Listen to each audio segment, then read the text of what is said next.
going to the peak is the goal here as a successful startup. Most of the founders, for some reason, pick the mountain they see first and start climbing. Before thinking about, is this the right mountain to climb? And am I prepared well? Because it takes the same amount of effort, time, energy, and hard work, whether you climb a small mountain or the large mountain.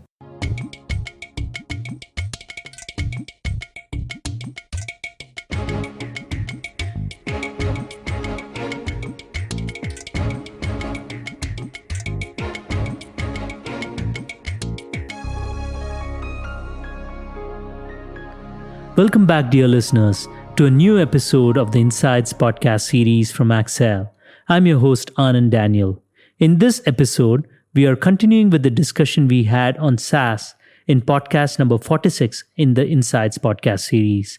And so, if you have not already, please do listen to the earlier one for the full story. Rejoining me today are Shekhar Kirani from Accel and Krish Subramanian, co-founder and CEO of ChargeBee. ChargeBee is one of the leading SaaS payment platforms globally and services customers across 53 countries, processing over $3 billion of annual invoicing. Shekhar and Accel have been part of the ChargeBee journey from its seed stage in 2014. Today, we are going to dive deeper on the topic of starting a SaaS company and some of the best practices for that. Let's dive right in.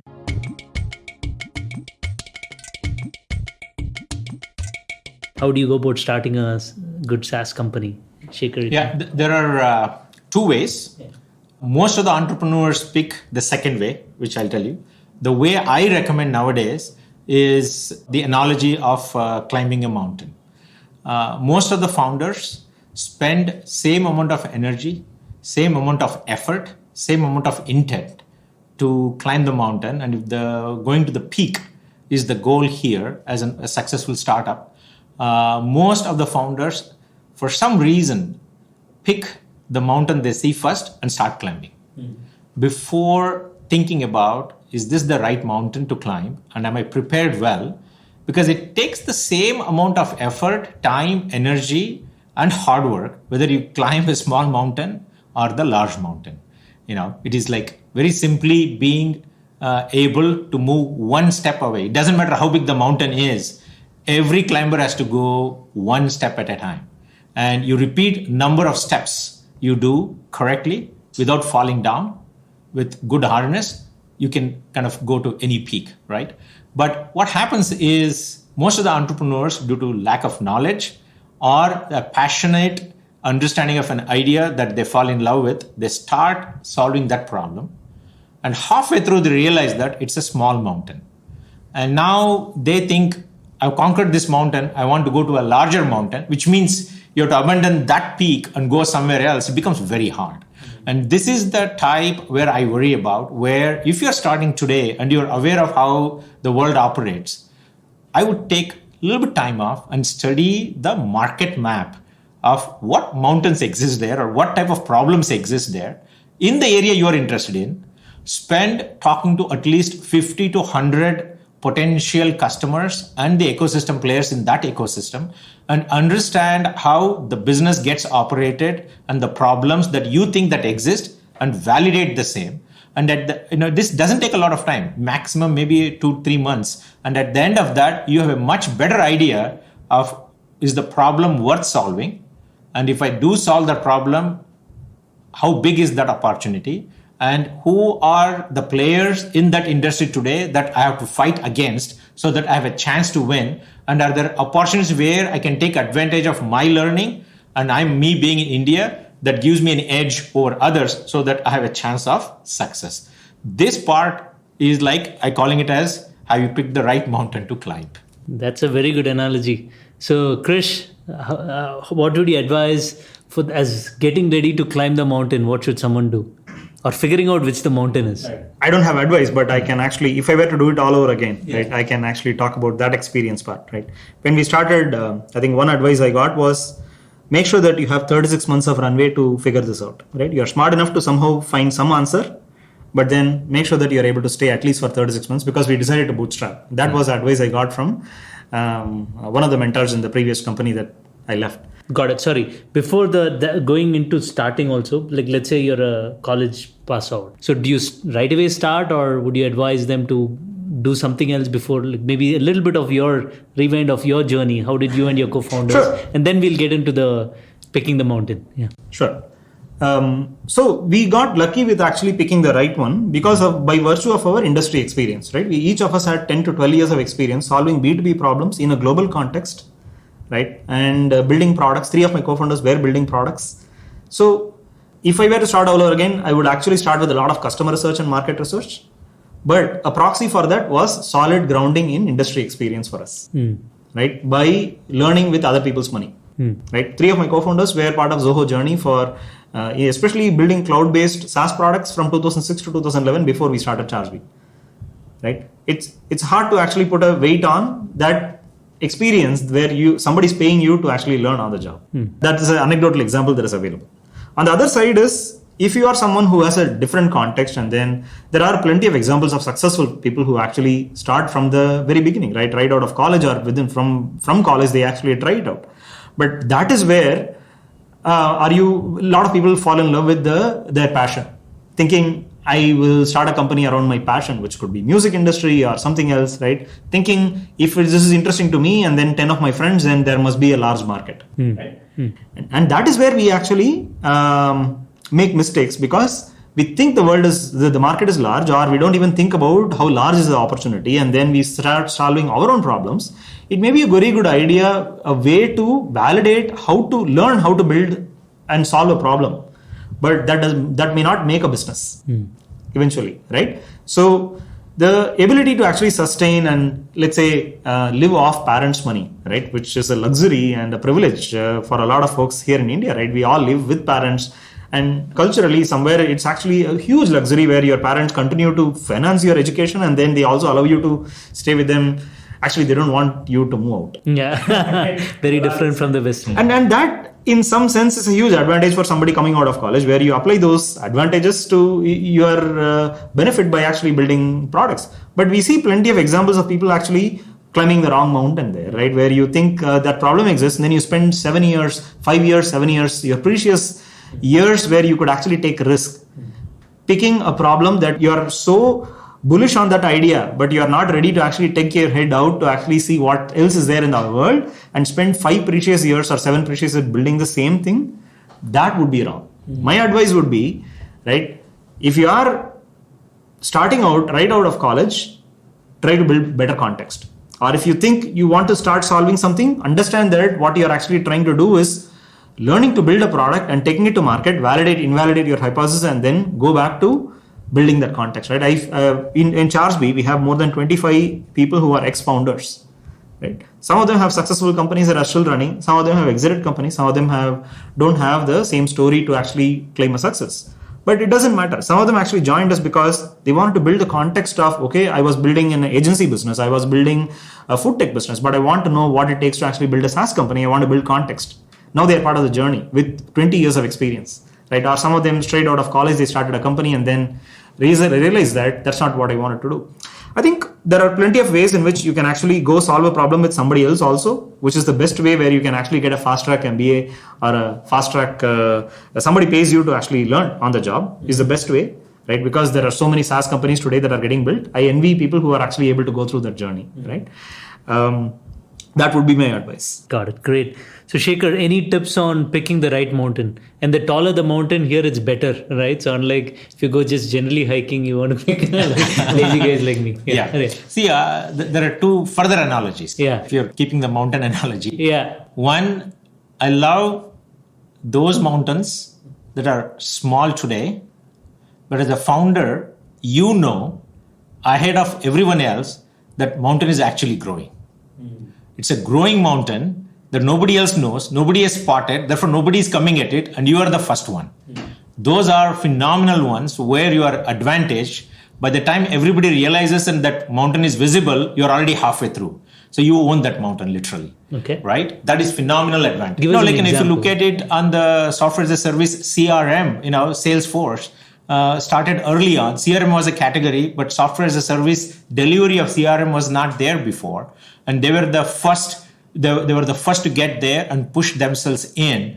And by the time all the existing CRM vendors and new folks figured out that there is a category with a software as a service possibility, they were already so big and now continuing to dominate the CRM as a category, which is one of the large categories. Greater than 10 billion in revenue themselves. Maybe closer to, I don't know. 13 billion. Yeah, more than 13 billion in revenue. Yeah. Right? But I think there is a little bit nuance point there, Shekhar, right? First mover is not necessarily the case, Yes. right? But that is one of the first companies to actually start on a trend. Yes. I think is more important, right? Chargebee is not the first in subscription billing, right?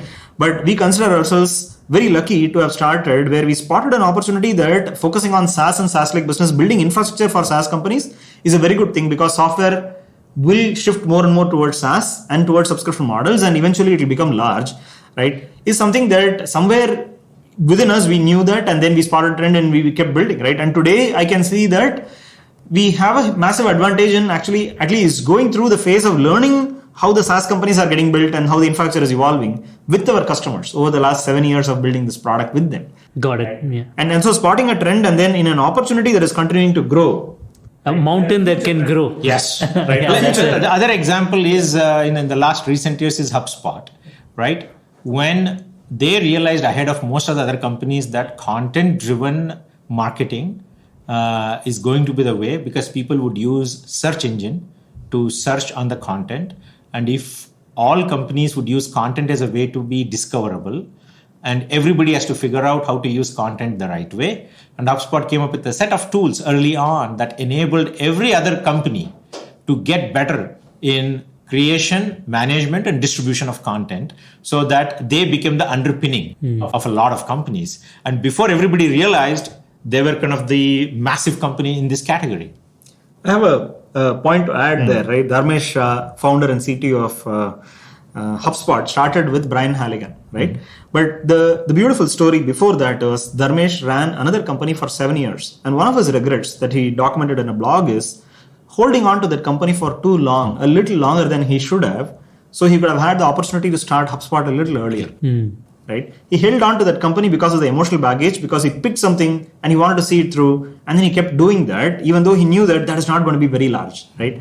And then he had to take a pause somewhere, and then went on to go back to academic, met Brian Halligan, right? And then built the hypothesis around picking the right category to actually solve a problem, and then went on to build HubSpot, where they started with the community first, right? Evangelize the problem first before building the product. That was a phenomenal story of a company that is now scaling beyond $600 million in revenue, focusing on SMB and then evolving into mid-market and then continuing to grow with just SMB and mid-market as a hypothesis.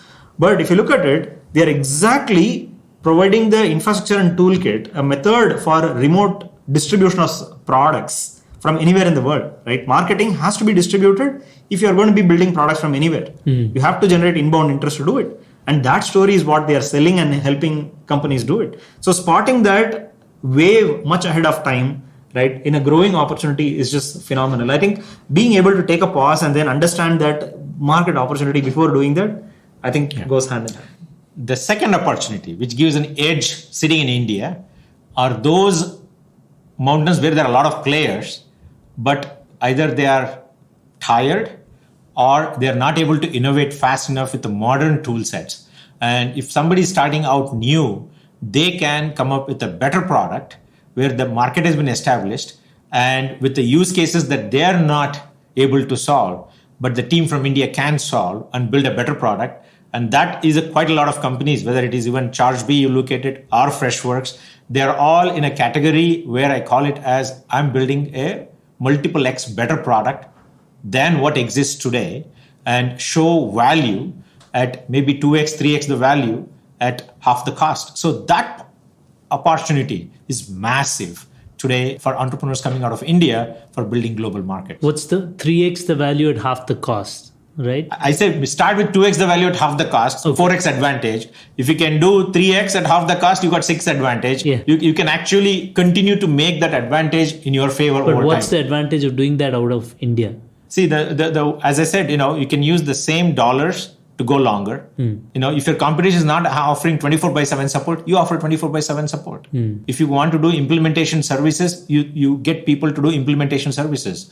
If your competition is offering 5 integrations, you offer 50 integrations. They're all engineering problems. We know how to solve those problems if we understand the context that this is the way customers want and we can win.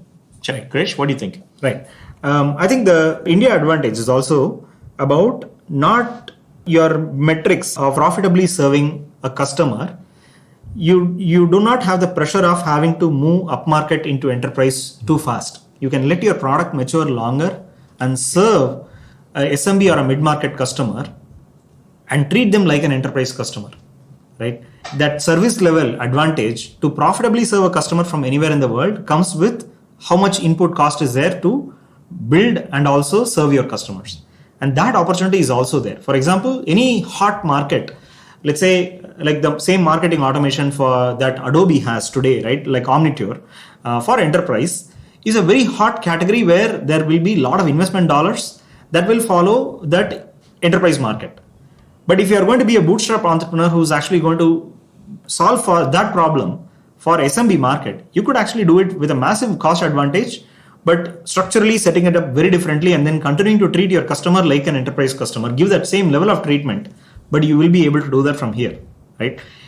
But it's a question of which segment do I want to serve profitably and how do I construct this company? Got it. Okay. So 2 things, pick mountains that can grow. And the second is if you're going after a mountain that's already got other players, provide a lot more value and hopefully at a lesser cost. Anything else on picking the mountain side? Spend time understanding the players and the context and the customer and where the market is heading. Because that gives you an edge, because when you're starting fresh, you don't have any baggage.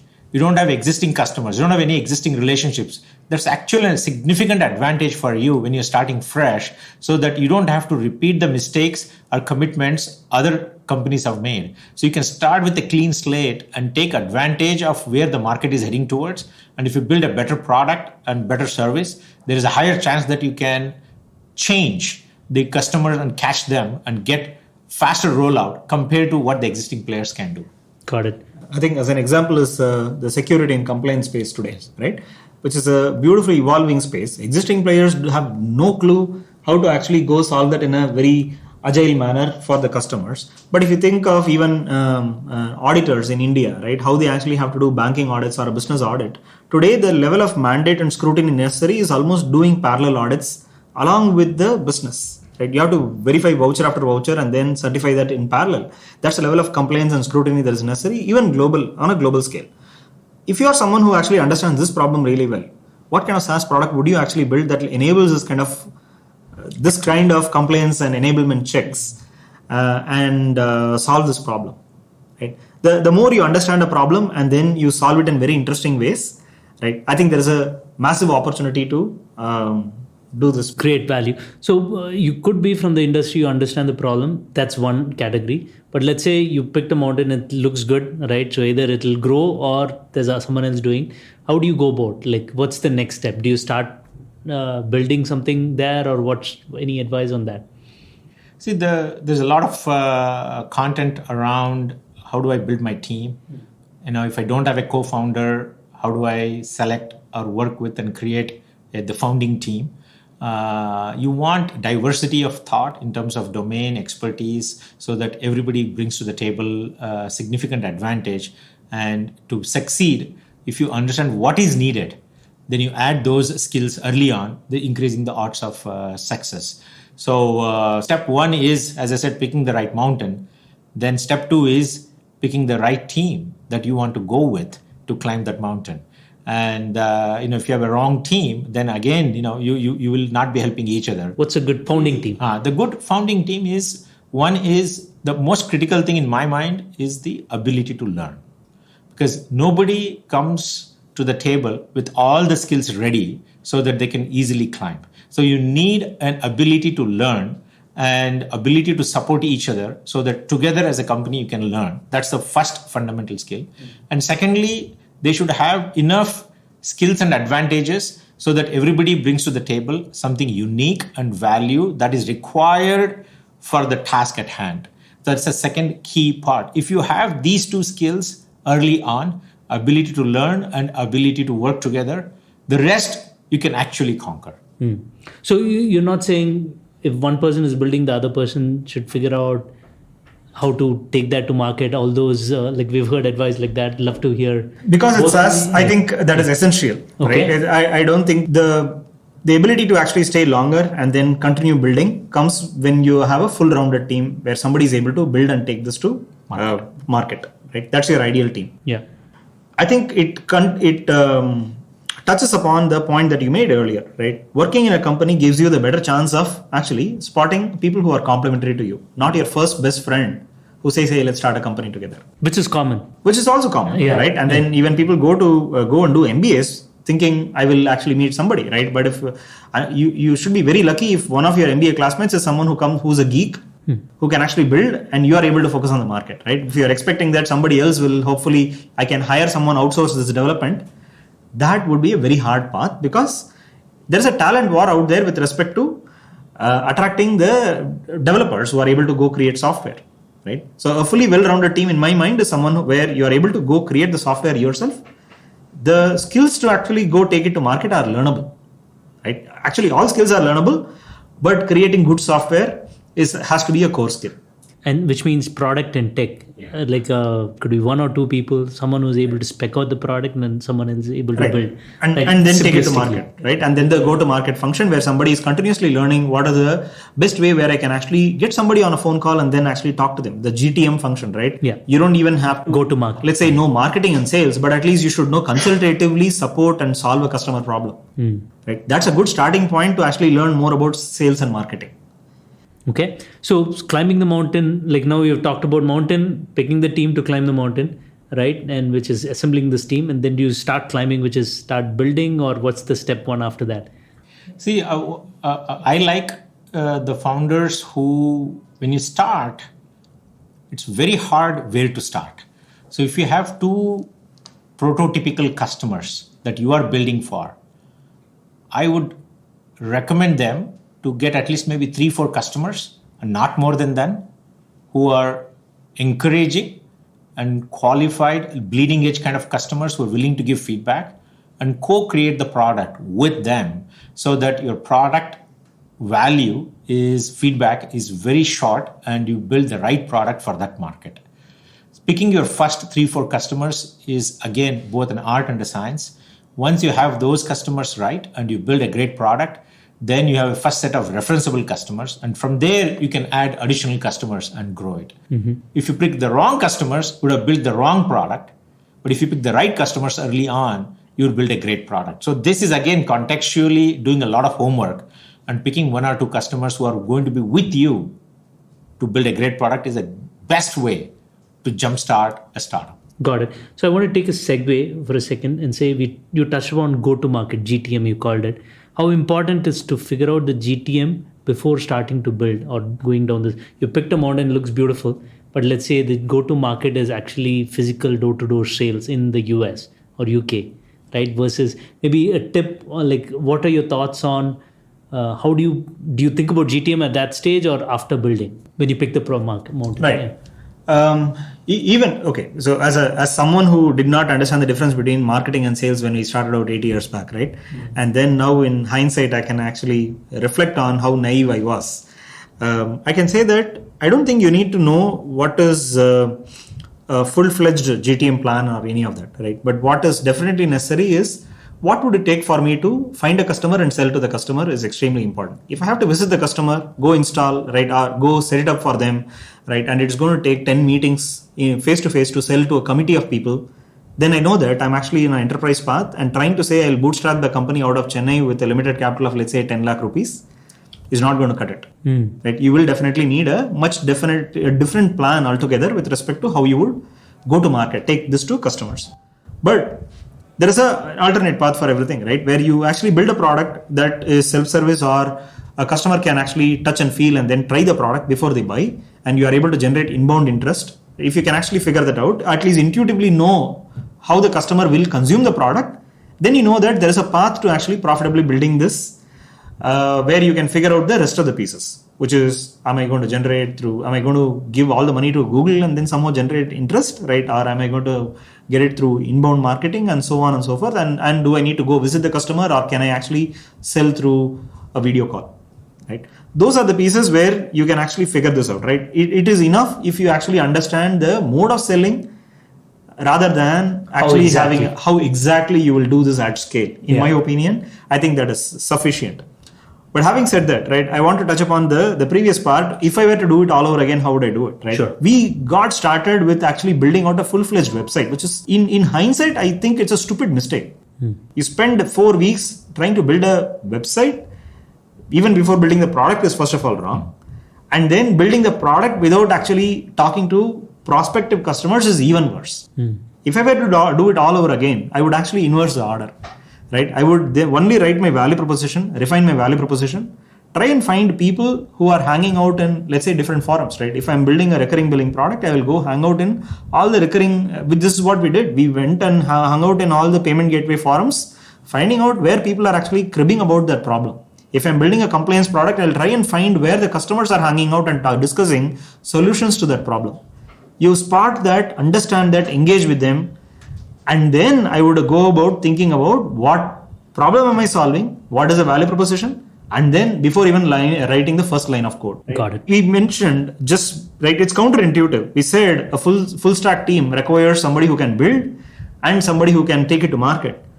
But I'm saying the counterintuitive thing here, which is understanding the customer problem is extremely important. Don't write a line of code, right? Unless it's for your own practice and then you're going to throw that code away. Feel free to write more code and practice. But imagining that whatever you started building is going to be your base, that particular product is what you're going to actually solve for, is very naive, in my opinion, right? If I were to do it all over again, I would actually start understanding the customer problem, validate that, talk to people as if my product exists and see how excited they will get, and then help them with the solutions that are available in the market. That's okay. But it is much better than wasting 3 years of your time building something, trying to sell that, right? And then hitting a wall again and again, and then figuring that, there's no market, right? The customer actually doesn't have this problem. I would rather not do that. So talking to a lot of customers before writing even a single line of code, right? It's common advice across industries and more so here, looks like it. Shekhar, anything to add to that? I think so. See, in the go-to-market question you had, so what you're looking for in the market is a change. If the market is not willing to change and you believe is not going to change and their behavior is going to be the same way and the existing players are going to serve the same way, then you don't have any edge. But you are looking for a change or a crack in the market that is going to be different. Before they used to buy only desktop-based products. There are industries even today where I talked about Zenoti and CareStack. The customers are buying desktop products even today. So they're not being exposed to the cloud product, but they're starting to look at the advantage of the cloud. They've not gotten the benefit of it. These are the cases where you have an advantage getting in compared to the existing players. And these advantage may not last long enough, but if you can recognize that there is a change that is anticipated or going to happen and behavior of that change will affect customers and you are aware of it, and if you can use that to your advantage, there is a much higher chance of building a better product, anticipating that change, versus saying that I like this category, I like these companies, I'll build a somehow improved product and somehow customers will buy it. Because your go-to-market and everything else is around the change or the need or a change in behavior, a change of anticipated functionality that you want to get in. Great. So we've defined how to pick the mountain, how to pick your team to climb the mountain, and then go talk to a lot of customers. You could call them Sherpas on the mountain, go talk to a lot of them, really learn about it. Then you start building, then you start working on the go-to-market. Maybe these 2 and 3 go hand in hand to a certain extent, right? So this is what I'm hearing, as in just get a sense for how you eventually perfect it, but at least will they buy just looking at your product, or will they need a phone call, or will they need a face-to-face, like knowing all this. Anything else on? I think Krish touched upon it. Building a product is becoming a commodity today. But what to build and why am I building that and what's the leverage I'm going to get with this product with my customers, that context is becoming very premium.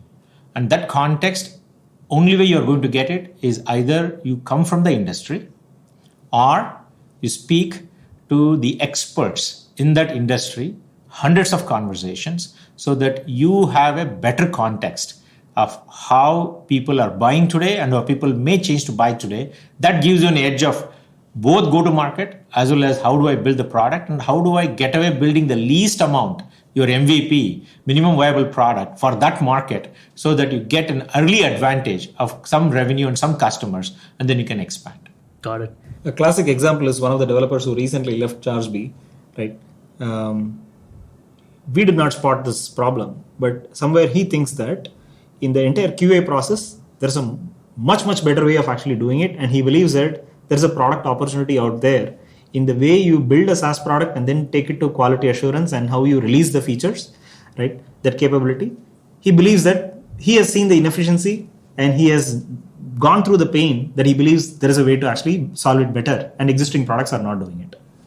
Probably a better hypothesis, right? And that's a very good way to actually start with a minimum viable problem and a minimum viable product. So he has felt that need. So through his own journey, experience.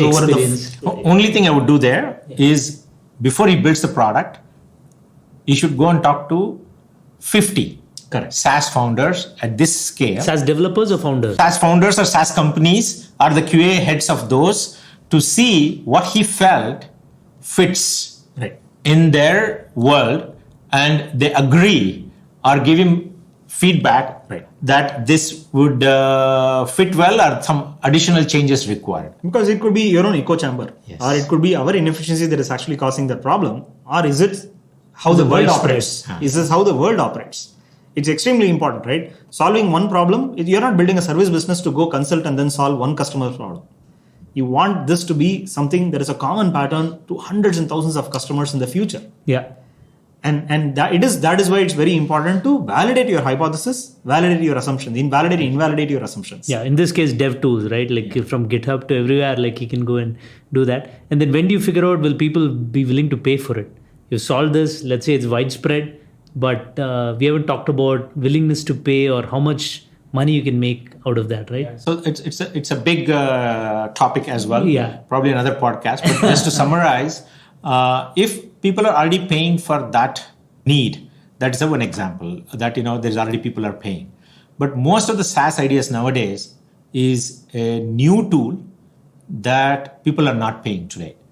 I'll give an example. Anything that crosses the boundary, say people are using some spreadsheets and sending back and forth, and email and spreadsheet is doing the work, and you think there is a new tool required that does a better job than using spreadsheet and email.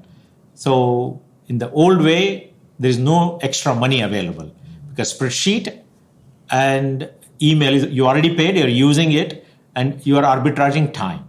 But if you build a product for that requires a lot more nuanced conversations to say how many hours it would save, or what is the benefit the customers see across, and who is both sides will pay or one person will pay. That part requires a lot more work early on in conversations, because you can ask these questions to your potential customers. What features need to be added for you to pay? Or are you the person who would make the payment, or somebody else in the org? So because sometimes users are different, customers are different. That nuances also, you get a feel for it when you have enough conversations. And I think this example of HubSpot's second product line, which started as Sidekick CRM, is a fantastic example here. They said, I will help you track the delivery and open rate of email, right? If somebody opens, I'll notify you. When they actually gave it to marketers, they loved it, but they were resisting paying $49 for the product per month, because they probably were sending outbound emails to people who wanted to invite as guest bloggers or other things, like maybe 10, 20 emails a month. But the same product of tracking and open rates and other things, when they gave it to outbound salespeople, their living and success depends on the knowing whether my email subject is working, whether my prospects are opening my email or not. They assign a much higher weightage to the same problem, same product.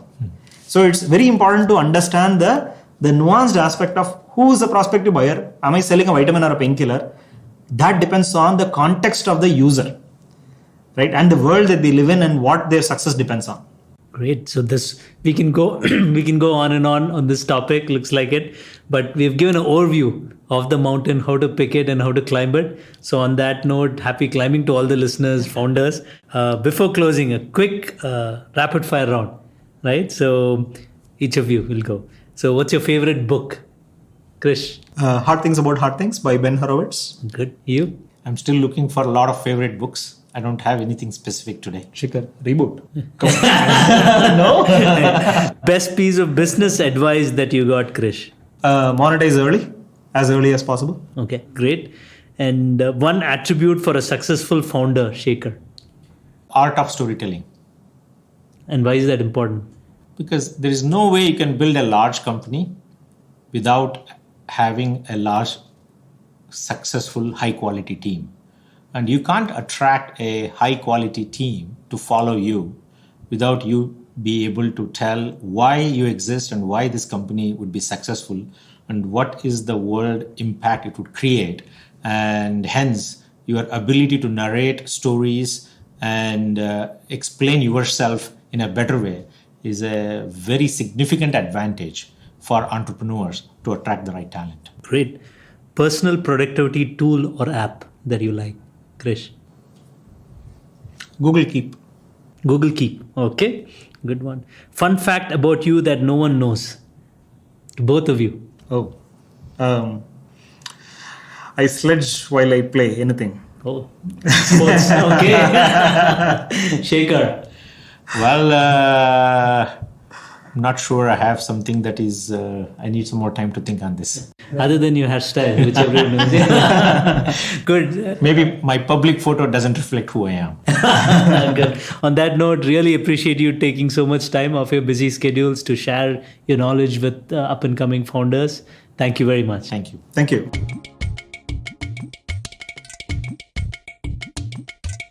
Today, we discuss how to go about starting a successful SaaS company. And Shekhar discussed his mountain climbing analogy for starting up, getting mountain ready, surveying which mountain to climb, mapping out the trajectory, and finally climbing. Hope you enjoyed that. You can find more podcasts from the Insights podcast series from Accel at insightspodcast.in, and also look forward to hearing from you at Accel_India on Twitter. Please do follow us on Spotify, Apple Podcasts, or wherever you prefer listening to your podcasts. And we would greatly appreciate it if you can leave your reviews there so that other listeners can discover this podcast. Thank you.